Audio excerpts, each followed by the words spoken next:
This is the X-Zone Broadcast Network, broadcasting worldwide on broadcast affiliates and satellite program providers, including CNN Broadcast Network, Sirius Satellite Network, Star Media, Good News Radio Network, Angel Broadcast Network, Wiki Broadcast Network, and WPBN TV. For more information on the X-Zone Broadcast Network, visit us at www.xzbn.net.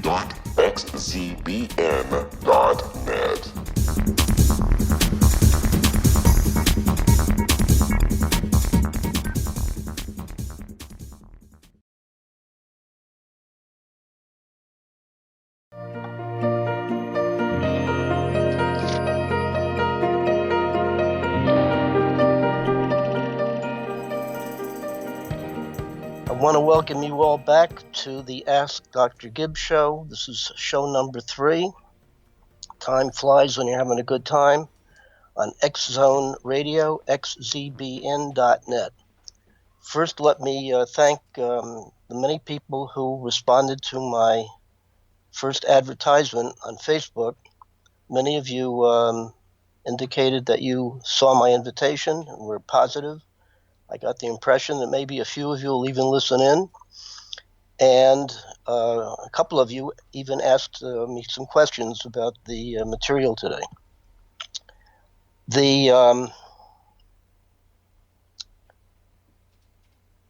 If you want to, I further invite you to go to YouTube, write in my name, Gibbs Williams, or the radio show, Ask Dr. Gibbs, and you will see that there's a image of a psychiatrist taking notes with a patient on a couch, psychiatric couch, and I guess it's no coincidence that that particular image is there.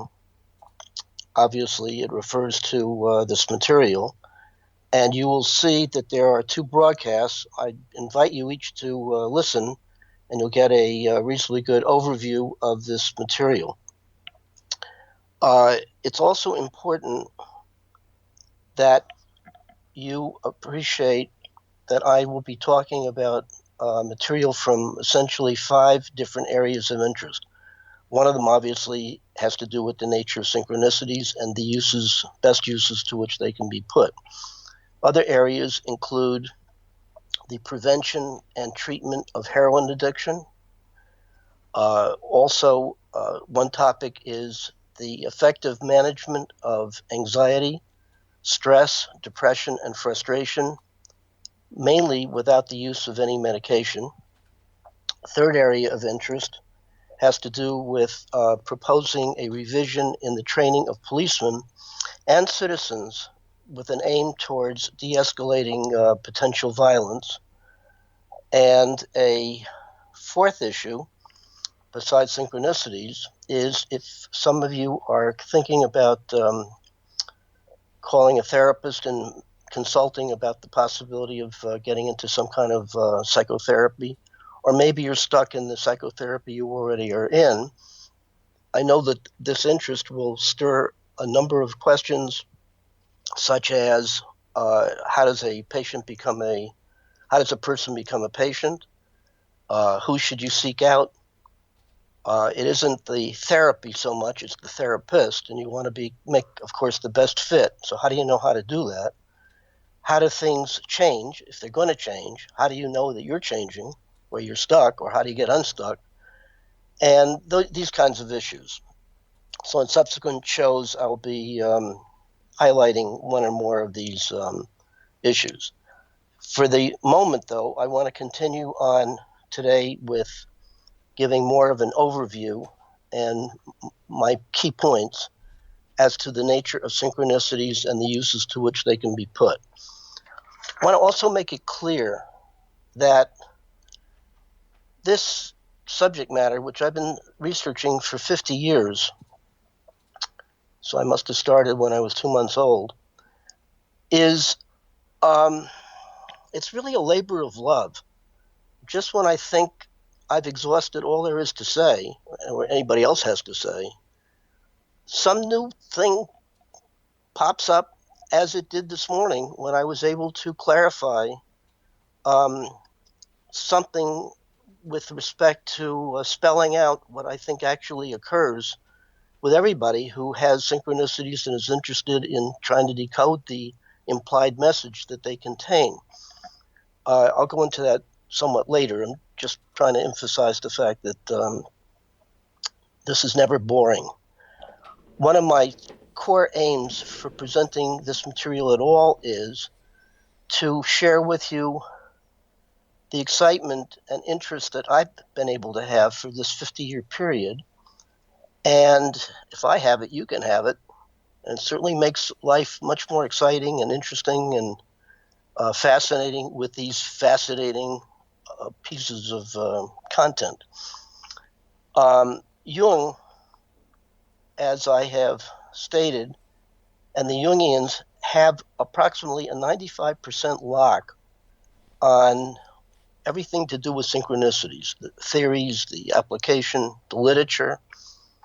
And if you go along with him and most of his followers, he explicitly states that after he has exhausted what he has to say, primarily with three anti-causal arguments, anti-scientific arguments, in which he concludes that a rational explanation of these often amazingly experienced events are incapable of any rational explanation. If you go along with him, there's really nothing more to say. That's it. We resume in a few seconds.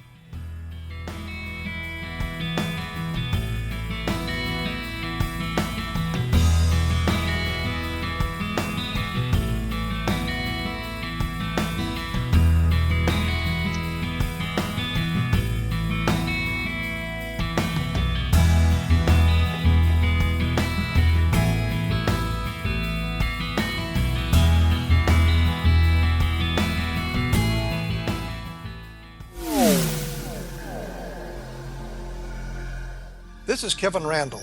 For nearly 30 years, I have been investigating the case of the Roswell UFO. I have interviewed hundreds of people and stood on the crash site.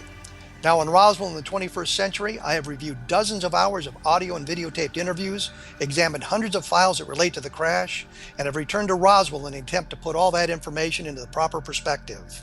For the first time in Roswell in the 21st century, I have made a dispassionate reevaluation of all that material and provide a new look at what happened. This is a book that clears away all the clutter that has hidden the truth for so long, strips away the various lies that surround the case, exposes the Air Force attempts at cover-up, and found a core of solid information that tells us all where the case stands today. Roswell in the 21st century will be available in just a few weeks. For more information, please visit my website at www.kevinrandall.blogspot.com.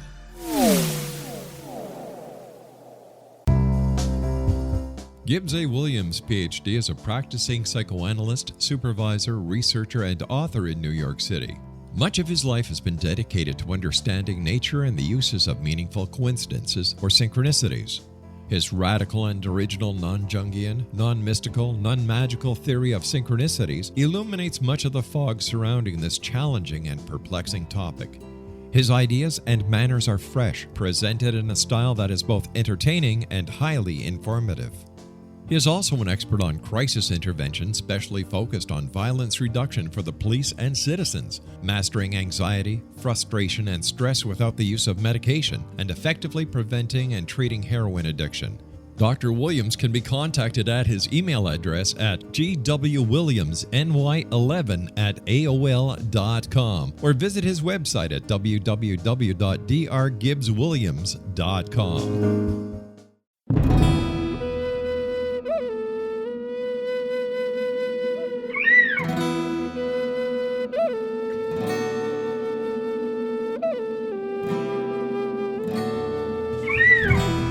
Shamanism is recognized as a method to access the quantum level. Mastery of shamanic skills puts spiritual information and healing power into your hands. Path Home Shamanic Art School, a bonded Colorado certified occupational school, has met rigorous state standards, ensuring its director and instructors have the qualifications to teach the shamanic arts. Path Home offers its certification program in blocks of study. Block 1, a 5-day intensive, will be held in the beautiful mountain town of Coaldale, Colorado, October 13th through 18th. Registration deadline is September 12th. Experience journey trance, power animals, helping spirits, sacred space, and life purpose. Come discover your power. Join me, Gwilda Wiyaka, in the magical world of shamanism. Call 303-775-3431 or visit findyourpathhome.com. Welcome back to the Ask Dr. Gibbs show, X-Zone Radio, xzbn.net. I want to continue on with an overview of this most interesting and challenging subject matter. As I said, the Jungians generally have a lock-on explanation of which they say a rational explanation is not even conceivable. Well, to this major in philosophy at Columbia years and years ago, I thought to myself, this is a little bold, and simply flew in the face of everything that I had been studying with respect to utilizing scientific method to try to understand the most complex of subjects. And it just didn't fit right, even though the skeptical part of me said, no, I think there's probably more, not exactly knowing what it would be. Another part of me fervently wanted to believe that he's absolutely right, and that what he would be right about is that these synchronicities or meaningful coincidences really have the force of feeling, when they're really powerful, there's the force of feeling that something transcendent is out there and sending some kind of messages to you personally, and that they may be in coded form, so you have to decode them. I guess like a dream that you're very much impressed by. You know something big is happening. You know exactly what to make of it, but it feels big. And, of course, the implications of this experience is that if you're right, then it implies that there's a messenger or that's conscious and sending messages, usually in the form of some kind of guidance or validity for experiencing or something directly to you, and certainly have a feeling of specialness, and indeed you have a feeling of meaningfulness which extends to daily life. You know, much of life is fairly boring, fairly routine, habitual, same old thing. So when you get an extraordinary moment in time, which these experiences often feel like, you really take note, and you really, if you take them seriously, you note them, you share them. For example, on Facebook, there's a very good website that I belong to on synchronicities. I think it's a closed group, but if you will mention my name, maybe I have some influence about opening up the door for you to join. And I think you'll find a very lively discussion from day to day with respect to people describing their most amazing events and what they mean to them and so forth. What I'm really trying to say is that from my vantage point, there is more to say. And my research of 50 years, in effect, is a rebuttal of three anti-causal arguments or anti-scientific arguments that Jung posited, one of them having to do with method, another having to do with meaning, another having to do with time, and concluding, which is most important, that there really is nothing to be said other than you have these experiences and that they're very important. And from his vantage point, what is happening is that people are having a truly spiritual experience in his terms, and what presumably these things are indicators that often feelings of being split in terms of oneself are being healed, and these so-called splits are being reconciled, and that the aim is to get all of these splits internally reconciled so that you can have an experience of not only unity within yourself, but unity with the nature of reality. So that indeed this is a offshoot of Plato, and a serious investigation of research into synchronicities indicates that there has been an ongoing dialogue, starting with the Platonic position of reality versus Aristotle. One is more or less spiritual, the other is more or less scientific. They come at it from two different points of view, and then you bring it to modern times, and you have same dialogue between Freud and Jung, in which Jung is essentially Platonistic, and Freud is essentially Aristotelian. So you have the ongoing debate, and of course the debate is essentially not that these things exist, and everybody has the same initial amazement. The question is, what do you make of them? What do you do with it? If you essentially adopt a sort of spiritual position, then you're going to be flooded with a state of awe and being in the presence of the uncanny, where the conventional boundaries of time and space disappear, and there's a marvelous sense of at-one-ment, probably akin to getting high on a pot, or better or worse, depending upon how you look at it. And there's a sense of great meaning where you're flooded with what Jung refers to as an experience of numinosity and religiosity, and it's a pretty special thing. The messages, and there's a felt sense that you're being sent a message, although in coded form, and you have to try to figure out what the method is. And Jung has a particular way of decoding synchronicities, as does Freud and myself. So in effect, what I'm trying to say is that there are alternative points of view in which the Jungians essentially say they got a lock on the point of view, that they're just so stories, and you might as well just bathe in numinosity. I hope I'm not shortchanging their position. Whereas Freud and people like me, the other 5%, don't just stop at that point, but go further, trying to scientifically understand the nature of synchronicities and the use to which they are put. That's important to emphasize. Jung says there is no science of synchronicities, because science essentially depends upon experimentation and cause and effect, establishing cause and effect relationships. Because the synchronicities appear sort of like firefly flashes. You never know when they're going to happen, and how are you going to pin down a firefly flash? You can't do that. So if you can't experiment, if you can't replicate, doing something and then seeing the effect of the action that you do, then there's no way, presumably, of scientifically understanding how these things work. Well, true, until you look at these events as embedded in personal context of psychological context, sociological context, historical context of a person, and then you begin to see that you can treat, or you can look at each synchronicity as if it were like a waking dream. And of course, dream analysis depends upon taking the storyline and trying to understand the plot, and you understand the plot by viewing the dream in the context of a person's ongoing flow of experience. That is why, if anybody is seriously interested in this topic, I urge you, please start a daily journal or monthly journal. A journal is different than a diary. A diary is, I had hamburgers for breakfast, odd breakfast. And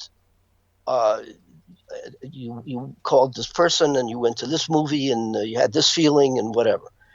A journal is taking all your experiences and sort of looking for that experience which jumps out at you because it seems to have special meaning. You may have one sentence for a month. You may have 17 pages in 15 minutes. Write as much or as little in the journal as possible, and date it. Why is that important? Because if and when you have a synchronicity, you date the synchronicity, and then you shove it into the place in your journal that has the same date, and you have the event, the synchronicity, embedded in a psychological and historical context. And that's the way in which you can go about, so I believe, scientifically starting to examine what these things are all about. essentially they have to do with the way people, let me keep that on the side. Why are these things important? Of what use are they really? And what, for example, would sustain a 50-year interest in these particular events? I've already hinted that all synchronicities are different, but they have a common structure.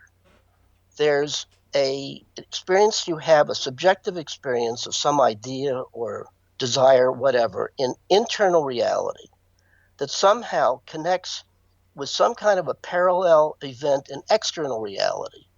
And while these things seemingly are bound together by a significance of meaning, they appear to be uncaused. So, for example, Jung and Freud had a really important shared synchronicity, which has great importance for the history of understanding synchronicities. Freud had invited Jung to his outside or his summer cottage, and he invited him at a very particular time in the history of the psychoanalytic movement. It was at a point where Freud was right on the verge of bestowing the mantle of leadership of the psychoanalytic movement onto Jung. So it was a very key experience for both of them, time experience. They're getting together, and Jung is very excited about the fact that he has made some important breakthroughs with respect to his interest in occult phenomena. And Freud appreciated Jung's curiosity about these matters, and contrary to cliche opinion, Freud was very much interested in matters of the occult.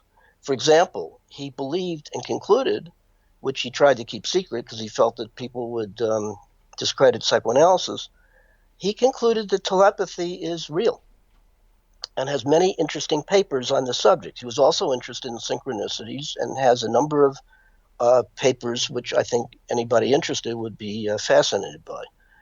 So he was encouraging Jung. On the other hand, he also had the feeling that, like with a lot of these matters of the occult, you can get off the track.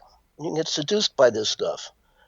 And as Jung is excitedly conveying his experiences with Freud, Freud says, look, you got to be careful here. I'm concerned that you might be getting overwhelmed in what he called the black mud of occultism. And Jung, 25 years his junior, and I think really looked to Freud as a father figure, I think felt really patronized and dissed by Freud the master, and there was already some basic disagreement as to what was most important in the structure of neurosis. Freud, of course, had the sense that everything was based upon frustrations in terms of sexuality. We'll have to stop at that point and continue on in a couple of minutes.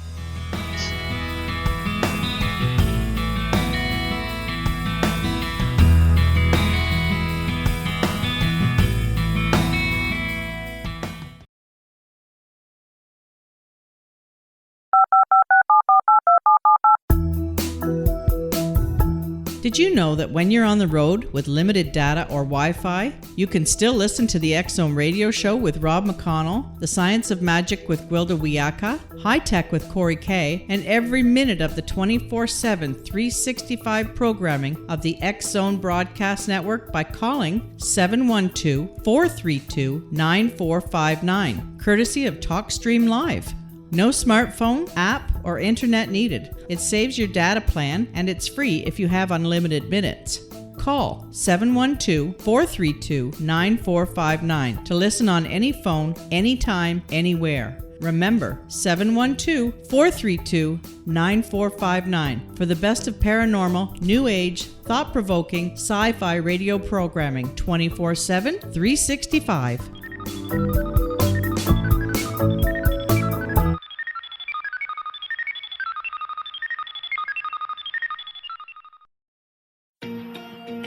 Wouldn't you love to know the secret to everything?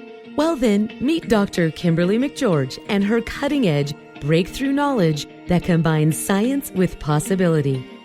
Dr. Kimberly brings real-life answers and healing to those open to alternative solutions. She teaches solution-based programs and classes that will change all areas of your life forever. Specializing in conscious creation, intuitive readings, and energy medicine, you can rapidly shift health, relationships, business, and money and abundance challenges quickly. Receive her best-selling book, Secret to Everything, at no cost by going to secrettoeverything.com/X-Zone. That's right, transformation can start now. Just go to secrettoeverything.com/X-Zone and receive Dr. Kimberly's book for free.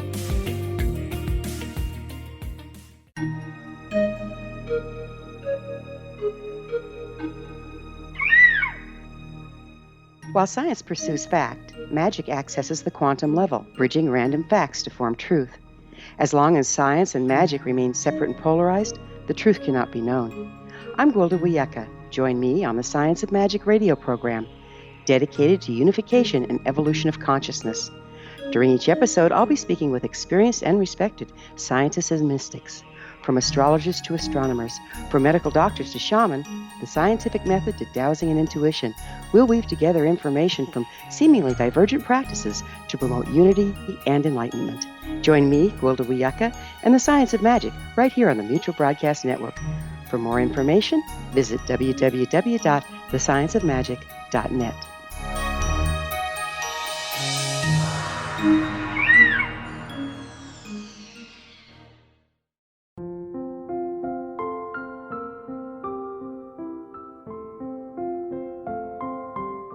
I am Dr. Carl O'Helvey, founder, president of a new cancer foundation focusing on evidence-based physical, mental, and spiritual interventions, including natural cancer cures, prayer, meditation, affirmations, nutrition, and other related holistic cancer prevention and cure modalities. These are used in cancer education, research, and financing care.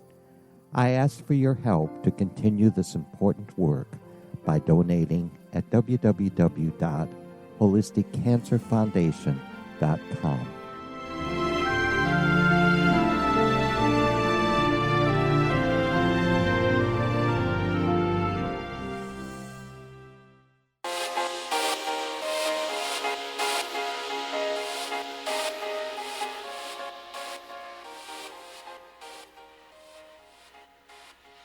Welcome back to the Ask Dr. Gibbs show. We ended on a nice note of discussion about sexuality. In any event, Jung felt that Freud was too narrowly myopic with respect to seeing the structure of neuroses as based on conflicts of sexuality, whereas Freud felt that Jung was missing the point and getting too carried away with whatever his ideas of spirituality were. So they already had a pretty definite split by the time the two of them got together in Freud's cottage. Jung felt increasingly uptight around Freud's what he felt was patronizing him. And he felt as if, I guess he was feeling increasingly angry. He describes it as his chest started to feel like molten lava, and he was getting all, bothered and so forth. What he's really describing is he's furious at Freud and I guess sort of indirectly had to use these flowery language to describe this powerful feeling. At any event, as they're talking together, there suddenly was a clap that came apparently in the direction of the bookcases. And Jung said, that's an example of what he was talking about called an exteriorization phenomena, in which it's like the Pauli effect. Jung and Pauli was a famous physicist, and the two got together. And Pauli was apparently a person of enormous magnetism, personal magnetism. And it was said that he had so much power that when he walked into a scientific lab, often beakers of glass would just explode in his presence. And the effect was called the Pauli effect. So certain people seem to have these kind of powerful, intense personalities that are like, they radiate this enormous pressure that affects the environment in this way. We have one such person running for president. You get my point. In any event, as they're talking and they're fundamentally disagreeing over occult phenomena, Jung says, now there's an example of what I'm talking about, this exteriorization effect. Freud says bosh.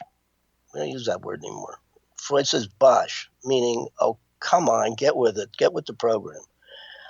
Jung, that really irritates Jung. And as he's trying to hold himself in check from probably exploding or hitting Freud with a book, he says quite convincingly, and I think it's going to happen again. Bang! It happens again. That thunderclap or that loud noise from the bookcase. This time, Freud is really impressed. He was open-minded enough to take amazing events as amazing events, unexplainable at the moment, but at least giving them their due. In the letters between Freud and Jung, subsequent letters, Freud first indicates that he's really impressed with Jung's discoveries here and his ideas, and gives him credit. But Freud, being Freud, didn't stop there. He said there's got to be a rational explanation. And indeed, one day, as he is in his library during summer months, aperiodically was that same clap. And he deduced that the books that the wood in the bookcases at certain points would dry out. And when it dried out enough, it would create that noise. Then, of course, the question is, well, how did the noise happen to occur right at the moment that Jung and Freud were discussing his experiences of synchronicities? And, of course, there's more discussion and more theorizing. And Freud's essential conclusion was that coincidences occur all the time, and that it happened to be a chance sound that Jung attributed extra meaning to validate his position on synchronicities and so forth. The point I'm trying to make is that there is the Jungian way of looking at this, that essentially it is a combination of psychodynamics and spirituality, where Freud would say, look, it's tempting to think that you're in touch with an extraterritorial, transcendent realm of spiritual experience, but don't get too carried away. And even if we can't find a causal explanation, a rational explanation, contrary to your belief that no rational explanation is even conceivable, there probably is, and we have to leave it to future scientists to try to pin down exactly what's happening. I've elected myself to be one of those future scientists that has spent 50 years to try to give a rational explanation of how these things occur. That leads to my excitement of this morning when I was able to extend some of my ideas and add into the picture of what I believe is a rational explanation of synchronicities. I was able to spell out, I was able to add in certain variables that I were up to this moment sort of not joined together, not synthesized. So that, for example, I believe that all synchronicities that are major, and of course the difference between a coincidence, a meaningful coincidence, and a synchronicity is the special meaning that the event has for the person who has the synchronicity. Coincidences occur all the time. Most of them are not all that meaningful. Occasionally, you have those rare events where something really flashes out as extraordinarily important, like the shared synchronicity that Freud and Jung had. Let me give you another that's an iconic Jungian synchronicity in which he is with a patient and she and he are stuck in the therapy, as often happens, a psychological impasse. And they started circling symptoms and same old material, nothing fresh, nothing new. And at such points, often there's a break in the therapy and one or the other gets bored, or the therapist feels the patient is resisting, which is ridiculous, and sort of ends it. In any event, Jung says to himself, this particular patient, who is a woman who, from his vantage point, has too much animus, she's too masculine, meaning she's overly rational and she needs to get to her feelings. And he doesn't know exactly how to be able to do that. And he thinks she needs some kind of psychological shock treatment. Not sure how to do it. So some new experience that's going to shake her up. As he is actively in his notes conjecturing this particular patient, how he's stuck, she comes in and reports a dream of the previous night in which she is handed a golden scarab, piece of jewelry that has a kind of orangey coloration. And she's handed it by a person, I think a male. And she has this most electric experience. As she is describing the content of her dream, Jung, sitting next to a window, hears a tap on the pane and looks at it. And because he had been a knowledgeable botanist, was able to identify that this was an insect, a scary beetle coloration of scarab color. And he was able to open the window pane, put the beetle into his hand, referred to it as a golden scarab, gets up, walks over to the patient, takes her hand, puts the beetle in, and says, "Here's your scarab." She goes presumably nutty in a good way. She's extraordinarily excited, as probably one might be with this interesting synchronicity. What is most important is that Jung concludes that this beetle has extraordinary importance because him also being a master of archetypal knowledge says or notes that this golden scarab beetle is an example of an ancient Egyptian symbol for rebirth. When you put the two together, you get the point. So Jung is obviously as excited, if not more excited, about this synchronicity than the patient. Now, it is most noteworthy that Jung, who kept copious notes of everything he did, he's got volumes and volumes and volumes of notes, has about one paragraph with respect to this momentous occasion where he says that this was the most important synchronicity of his life. He also contradicts himself a few more times, but at least this was a major event. So whether or not the patient had a breakthrough and was able to get her to her anima and presumably be able to have a balance between masculine and feminine and aggression and tenderness and so forth, we're not sure because he doesn't have any follow-through. And he never asked the patient, what does this mean to her? Undoubtedly, she would not have said, oh, this is obviously a symbol of an Egyptian, a symbol for rebirth. She wouldn't do that, but we'll never know because Jung never asked her, and my feeling is it was really not so much the patient's synchronicity, although maybe it was, but we do no follow-up notes. But it certainly was Jung's synchronicity, in which he validated that many of his ideas about synchronicity were valid. So it had him feel he's really on the right road. And for many years after, he was able to propose his very interesting theory of synchronicities.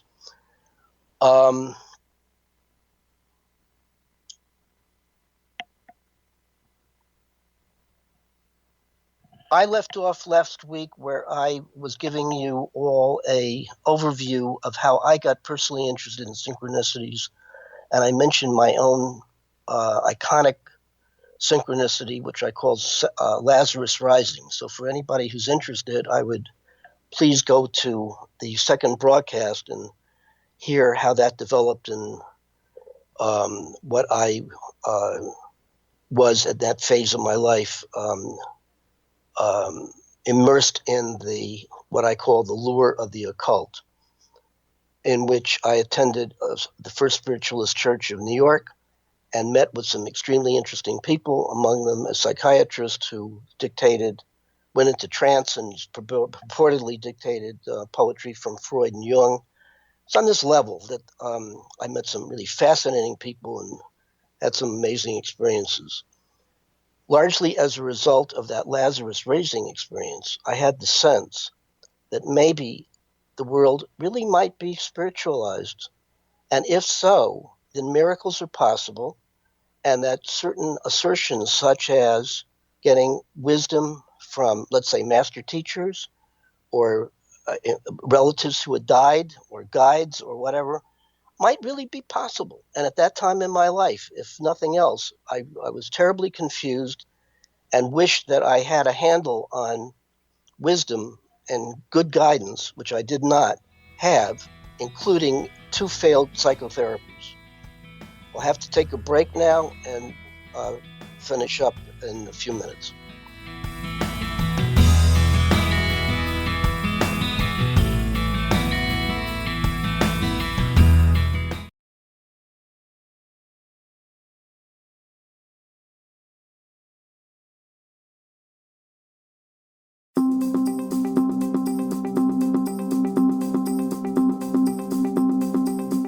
As host of Dialogue with Divinity, I am thrilled to join the X-Zone Broadcast Network and their growing number of affiliates.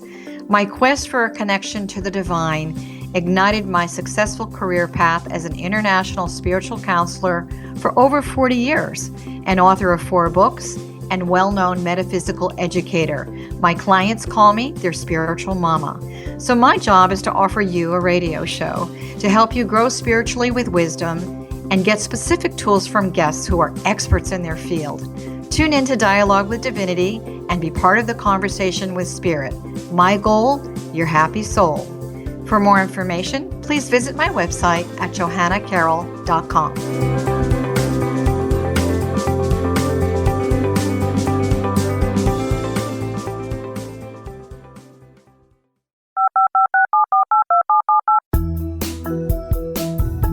Did you know that when you're on the road with limited data or Wi-Fi, you can still listen to the X-Zone radio show with Rob McConnell, The Science of Magic with Gwilda Wiyaka, High Tech with Corey Kay, and every minute of the 24/7, 365 programming of the X-Zone Broadcast Network by calling 712-432-9459, courtesy of TalkStream Live.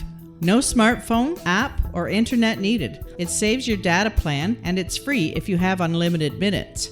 Call 712-432-9459 to listen on any phone, anytime, anywhere. Remember, 712-432-9459 for the best of paranormal, new age, thought-provoking, sci-fi radio programming 24/7, 365.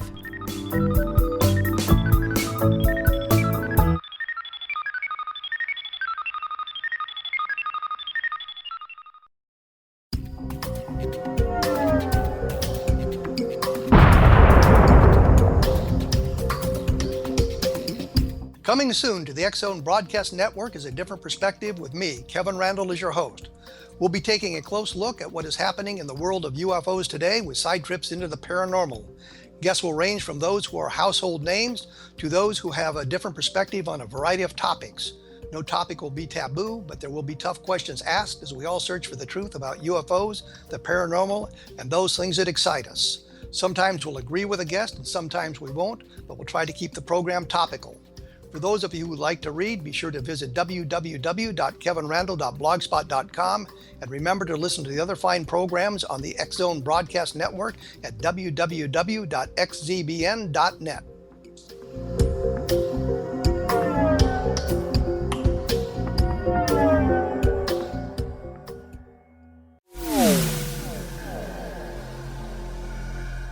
This is Kevin Randall.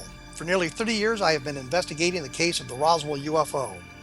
I have interviewed hundreds of people and stood on the crash site. Now in Roswell in the 21st century, I have reviewed dozens of hours of audio and videotaped interviews, examined hundreds of files that relate to the crash, and have returned to Roswell in an attempt to put all that information into the proper perspective. For the first time in Roswell in the 21st century, I have made a dispassionate reevaluation of all that material and provide a new look at what happened. This is a book that clears away all the clutter that has hidden the truth for so long, strips away the various lies that surround the case, exposes the Air Force attempts at cover-up, and found a core of solid information that tells us all where the case stands today.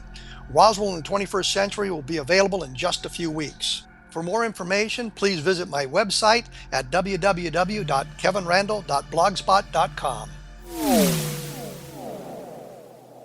What Happened in Benghazi is revealed by Nicholas Genix, author of Obama, Islam, and Benghazi. He informs the American people that President Obama deceived them by advocating a strong foreign policy prior to the 2012 presidential election, and Hillary Clinton supported this deception. As the title infers, there is a connection between Obama, Islam, and Benghazi. Ample evidence informs Americans that Obama's early indoctrination in the Quran developed an affinity for Islam, why the Quran is the source of discontent in many countries, and why the Obama foreign policy deception led to poor military action and caused the loss of American lives in Benghazi. Genix provides 36 questions for the Select Committee on Benghazi to validate if Americans are justified to mistrust President Obama and Hillary Clinton. An overview of Obama, Islam, and Benghazi is presented on the website www.futureofgodamen.com. That's www.futureofgodamen.com. Afterlife expert Roberta Grimes was the first one to say that dying can be fun. Now her best-selling book, The Fun of Dying, is available in stores worldwide. So if you wonder whether death ends life, how it feels to die, or what heaven might be like, The Fun of Dying was written for you. And if you have always been afraid of death, or if you worry that your life has no meaning, let The Fun of Dying ease your fears and bring new meaning to your life. Nothing said in The Fun of Dying is based on the teachings of any religion. Instead, Roberta draws on evidence to explain how death happens, how it feels, and what comes next. A lot of the best death-related evidence was produced in the first half of the 20th century. When it is put together with recent discoveries, it tells a consistent and amazing story. Roberta Grimes blogs and answers questions at robertagrimes.com. Her wonderful book, The Fun of Dying, is available on Amazon and at stores worldwide wherever books are sold.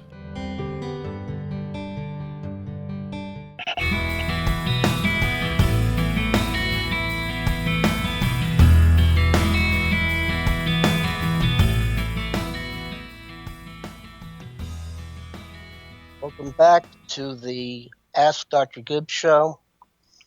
In this last segment, I want to continue to give an overview of my particular interest in researching synchronicities. As I said, I guess like Jung, shaken in a good way with respect to his working with this particular patient. As I said, I think it was more Jung's synchronicity than hers. And he really was shaken. And what it did was to validate a lot of ideas that had been spinning in his head relative to proposing his own unique theory of synchronicities. From my vantage point, the Lazarus raising synchronicity was at a time where I was really extraordinarily stuck in my own personal development. I felt, on the one hand, I'd graduated college. I was on the way to becoming a therapist in training. But the truth of it is, while I probably looked good and sounded good, I felt really terribly confused and overwhelmed with what I can look back at now and say was probably psychological overload. In effect, I was becoming increasingly more stuck. This was despite 2 attempts at various kinds of therapy where I was a serious patient, 4 years, twice a week on the couch with no insurance. Second one was with a Gestalt therapist where it was twice a week again on the couch with no insurance. So I was real serious. I failed both, or perhaps they failed me. Or what I learned was you don't go into therapy. You go into a extended dialogue with a therapist. And it's crucial that from the very beginning you have a sense of you're in good hands and the person knows more than you do, and they can really be a reliable guide in which there's an atmosphere of basic trust, so you feel like you're working with somebody in a collaboration rather than to feel something's been done to you, where you got this great wise man or woman who's dispensing wisdom and you just regurgitate it and follow the rules and so forth. In any event, I didn't know that then. So I was feeling increasingly more split, empty, confused. While I was on the path to becoming a psychotherapist and eventually a psychoanalyst, it didn't feel right. I knew something was really missing, and I was out of sync.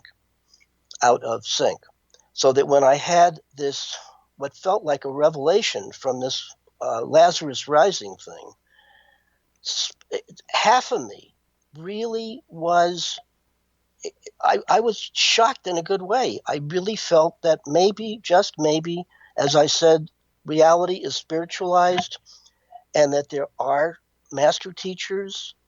And having read the literature, like, for example, Alice Bailey, I read some really deep stuff, and you have marvelous literature with respect to these very deep thinkers and people who experience things.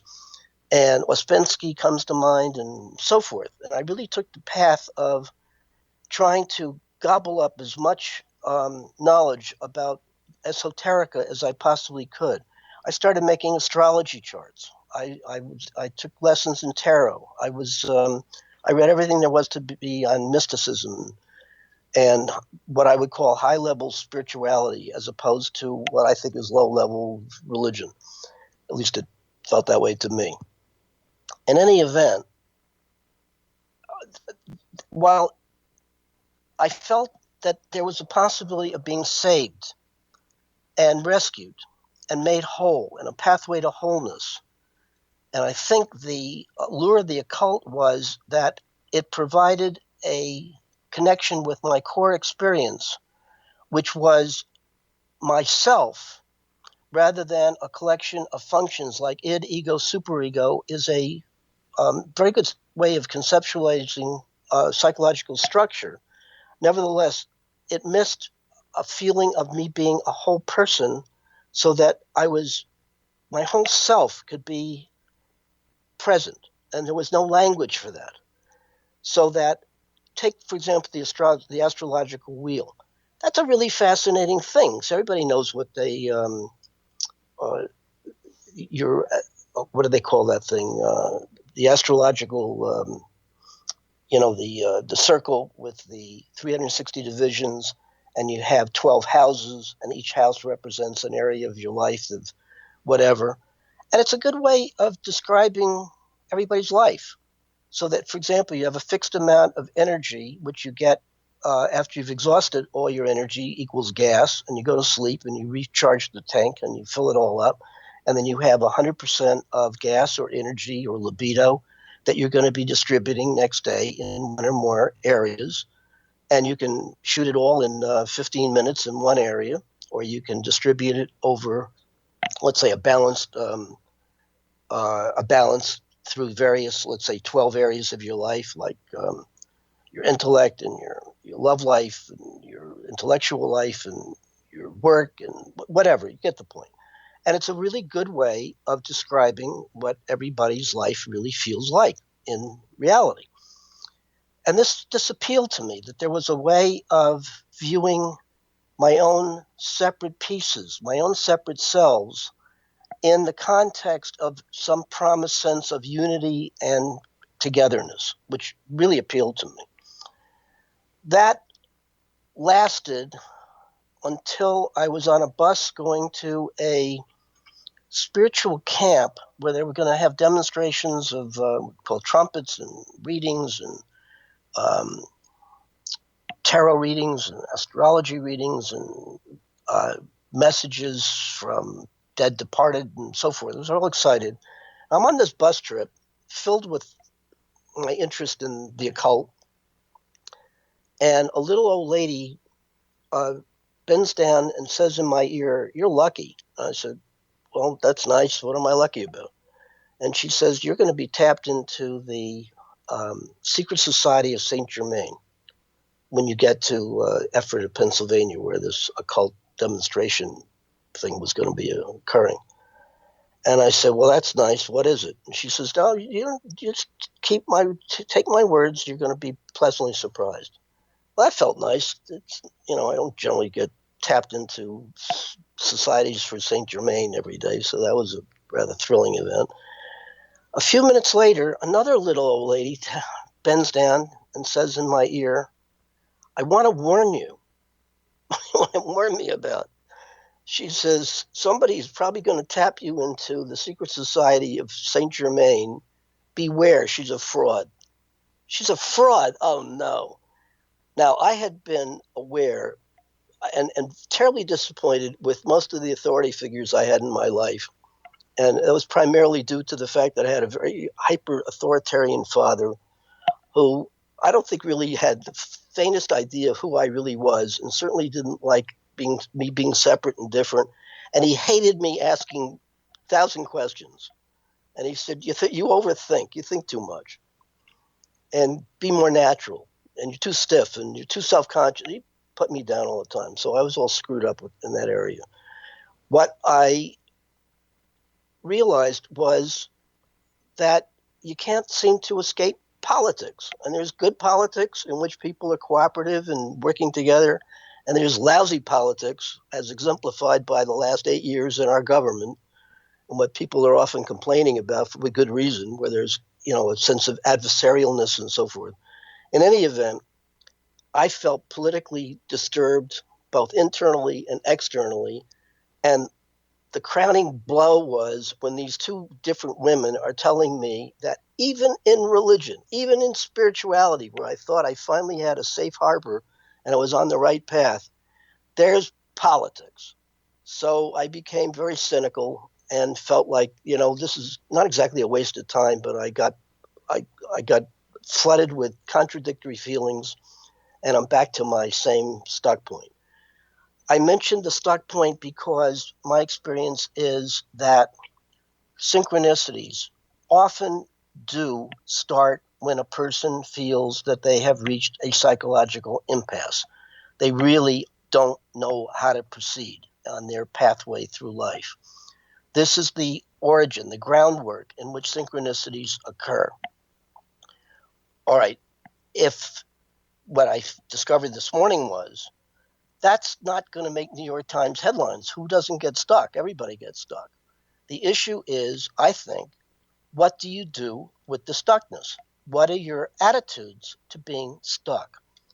From my vantage point, and that's what I plugged in this morning, there are essentially two basic attitudes. One is negative, one is positive.